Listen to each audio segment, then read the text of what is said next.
Assalamualaikum warahmatullahi wabarakatuh. Hamdan wa syukurillah, amma ba'd. Senang rasanya program Muhasabah kembali hadir di tengah-tengah kita semuanya. Bersama saya Intan Nur Cahyati dan juga Ustadz kita Agus Dasuki. Assalamualaikum Ustadz. Waalaikumsalam warahmatullahi wabarakatuh. Bagaimana kabarnya hari ini? Alhamdulillah. Alhamdulillah, semakin banyak puasa semakin senyum ya Ustadz. Puji syukur alhamdulillah pada kesempatan hari ini kita masih diberi kesehatan, daya, dan keimanan. Semoga kualitas keimanan kita selalu bertambah dan tetap istiqomah. Ramadan kali ini sungguh berbeda dengan Ramadan tahun-tahun yang lalu. Dan pertemuan ini kita akan membahas permasalahan tersebut. Kita akan ikuti tausiah Ustadz Agus Dasuki dengan tema pembahasan hari ini, Marhaban ya Ramadan. Ustadz, menurut kebanyakan orang, Ramadan adalah bulan yang paling istimewa dan sangat dinanti-nantikan kedatangannya. Mengapa bisa demikian ya Ustadz? Baik. Assalamualaikum warahmatullahi wabarakatuh. Alhamdulillah wahda wassalatu wassalamu ala man la nabiyya ba'da wa ala alihi washabihi wa man tabi'ahu. Pemirsa Muhasabah yang dirahmati Allah Subhanahu wa taala.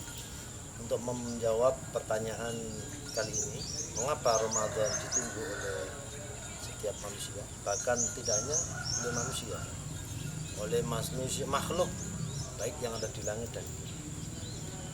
Seandainya kita mengetahui betapa mulianya bulan Ramadan, maka kita akan berpikir bahwa ketika Ramadan mau datang, maka makhluk Allah yang ada di langit maupun di bumi menyambut datangnya bulan Ramadan.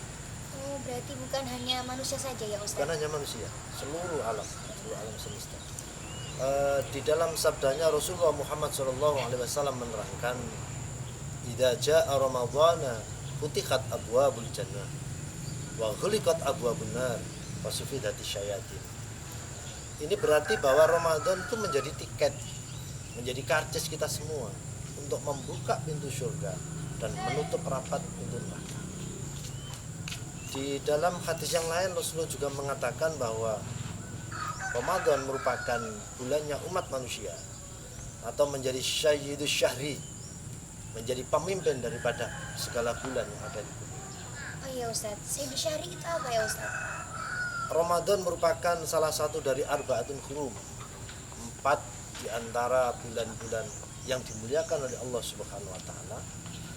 Kalau hari Sayyidul Ayyam adalah hari Jumat, Afdhalud Du'a adalah alhamdulillah, Sayyidul Anbiya wal Mursalin adalah Rasulullah Muhammad SAW, maka Sayyidus Syahri, pemimpin bulan adalah bulan Ramadan.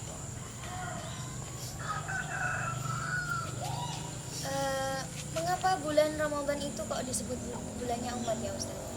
Baik.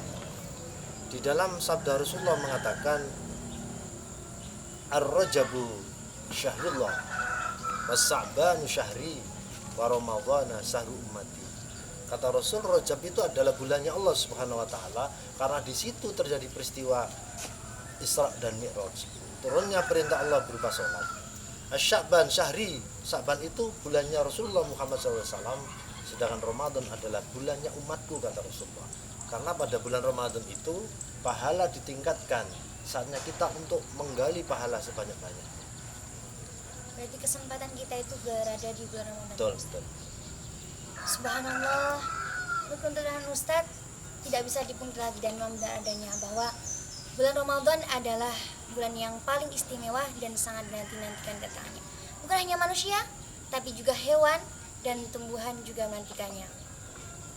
Baiklah pemirsa, untuk menyaksikan kelanjutan topik pembahasan kali ini, jangan kemana-mana, tetap di Muhasabah, pahami diri, taqarrub ilahi.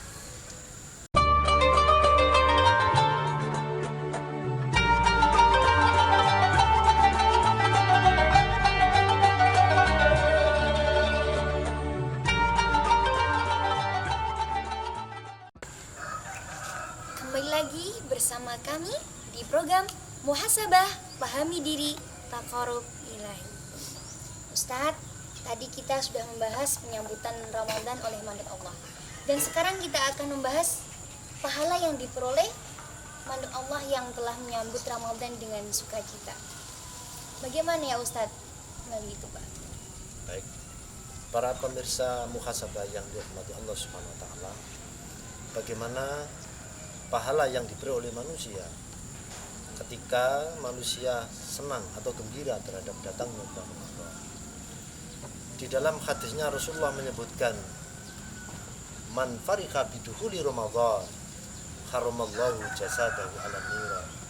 Barang siapa yang suka bergembira dengan datangnya bulan Ramadan, maka Allah Subhanahu wa taala mengharamkan jasadnya, mengharamkan tubuhnya tersentuh api neraka. Itu hanya bergembira dok. Hanya bergembira. Belum beribadah di dalam bulan Ramadan. Kalau kita beribadah dalam bulan Ramadan, di dalam hadis qudsi diterangkan, Allah Subhanahu wa taala berfirman dalam hadis qudsi menyatakan bahwa as-saumu li wa ana ajzi. Puasa itu untukku kata Allah, dan aku sendiri kata Allah akan memberi pahala terhadap orang yang berpuasa. Oleh karena itu, kalau Allah memerintah kita untuk sholat, menjalankan sholat, maka yang memberi pahala, menghitung pahala manusia adalah malaikat pencatat amal ibadah. Kalau Allah memerintah perintah berupa haji, yang memberi pahala adalah malaikat yang disuruh Allah mencatat pahala itu. Tetapi untuk puasa khusus, puasa itu untuk Allah kata Allah, dan aku sendiri Allah yang memberi pahala terhadap orang yang menjalankan ibadah puasa. Berarti langsung dari Allah ya Ustaz? Langsung dari Allah SWT tanpa perantara. Langsung gimana ya Ustadz? Bagi umat yang tidak menjalankan ibadah puasa gitu gimana? Ma'asyiral muslimin, pecinta muhasabah rahimakumullah. Puasa itu melatih kita untuk kejujuran, melatih kita untuk bertakwa kepada Allah Subhanahu wa taala. Bagaimana bagi orang yang tidak menjalankan ibadah puasa? Jawabannya barangkali hidayah belum datang. Hidayah belum datang. Puasa itu melatih kepekaan diri, melatih kita untuk responsif atau responsibility terhadap masalah sosial. Ketika ada orang kelaparan, ketika ada fakir miskin yang mengalami kelaparan, maka kita akan respon karena kita pernah menikmati rasa lapar itu lewat puasa. Oleh karena itu, kepada kaum muslimin pencinta muhasabah, Ramadan hanya satu kali dalam satu tahun. Maka ayo coba kita bersama-sama untuk berpuasa. Lau ta'lamu ma fi Ramadan la tamannau an takuna sanatakullaha Ramadan. Seandainya makhluk Allah, umatku kata Rasulullah, lau ta'lamu ma fi Ramadan, mengetahui hebatnya Ramadan, la tamannau an takuna sanatakullaha Ramadan. Mesti umatku kata Rasulullah akan meminta satu tahun semuanya menjadi Ramadan. Begitu besarnya pahalanya ya Ustaz. Jangan kemana-mana, tetap di muhasabah. Nanti kita akan mengulas beberapa pertanyaan dari sahabat muhasabah. Tetap bersama kami di program muhasabah, pahami diri, taqarrub ilahi.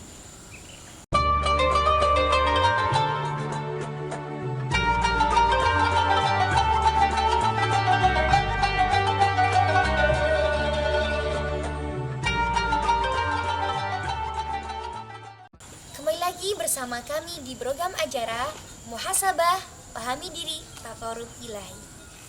Gini Ustadz, ini ada pertanyaan dari sahabat muhasabah. Apa yang membuat puasa kita itu sia-sia di hadapan Allah? Baik, sahabat muhasabah yang dirahmati Allah Subhanahu wa taala, Rasulullah Muhammad SAW memberikan gambaran zaman akhir umat manusia, umat Islam banyak yang berpuasa tetapi tidak memperoleh pahala puasa. Kam min shaimin laisa lahu min siyamihi ilal ju'i wal atos. Banyak orang yang berpuasa tapi tidak mendapatkan pahala puasa kecuali mendapatkan dua hal, lapar dan haus. Penyebabnya karena 5 perkara. Apa itu Ustaz? Khamsatu asya tuhbitus shaum. Ada 5 perkara yang membuat kita berpuasa tapi tidak mendapatkan pahala puasa. Yang pertama, al-kadzib, puasa tetapi berbohong.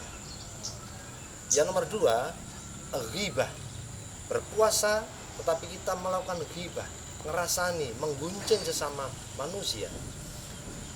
Yang nomor 3 adalah an-namimah, sumpah palsu. Bersumpah dengan nama Allah, dengan nama Rasulullah, palsu. Nomor 4, yaminul ghamus, mengadu domba, memprovokasi.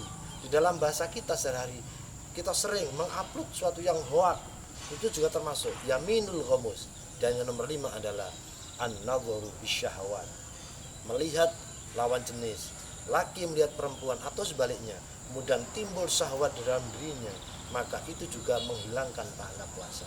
Oleh karena itu, kepada sahabat muhasabah yang dirahmati Allah, budaya ngabuburit, budaya mencari saat manjingnya berbuka puasa, itu menurut kita adalah budaya yang salah. Kita keluar sore bersama-sama sehingga kita melihat yang tidak pas untuk kita, kemudian ada an-nadhar bisyahwat, itu juga bisa membatalkan puasa kita, menghilangkan pahala puasa kita. Kita jadi hilang ya Ustaz. Kita tidak berpahala, tidak gugur kewajiban dalam berpuasa, tapi kita tidak memperoleh apa-apa kecuali 2, lapar dan haus. Na'udzubillahi min dzalik. Semoga sahabat muhasabah tidak melakukan 5 hal yang tadi disebutkan Ustadz Agus Dasuki. Baiklah, cukup sekian program muhasabah kali ini. Saksikan terus program muhasabah berikutnya dengan topik yang sangat menarik. Masih bersama saya, Intan Nur Cahyati dan Ustadz Agus Dasuki. Pamit undur diri. Tetap saksikan program muhasabah setiap hari. Muhasabah, pahami diri, taqarrub ilahi. Assalamualaikum warahmatullahi wabarakatuh.